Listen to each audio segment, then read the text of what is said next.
of sanctions. The negotiators in the GPA have raised this issue as one of the issues on the roadmap to elections.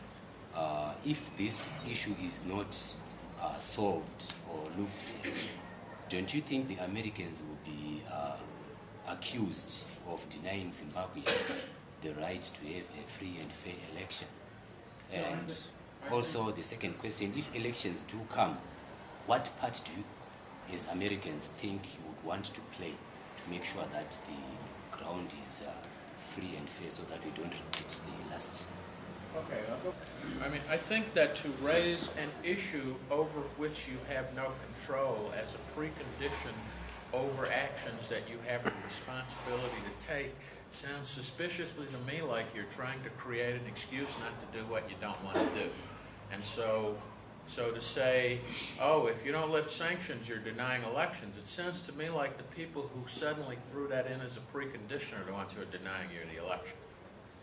I mean, you know, this is where it takes a little critical thinking. What does sanctions have to do with choosing who represents you in your government? That is an external actor's actions over which no party here has control, but which the party which caused the sanctions to be put in place in the first place has influence over by its own behavior. And if it refuses to moderate its behavior to change the sanctions, you could see that argument could chase its tail forever.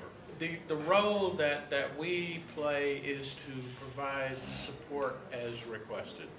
The elections have to be run by and for Zimbabweans, and when the decision is made as to how you're going to do the elections, we, along with the rest of the international community, are prepared to provide support, provided that a framework is in place that permits credible elections and that everyone involved commits to honoring the outcome of those elections.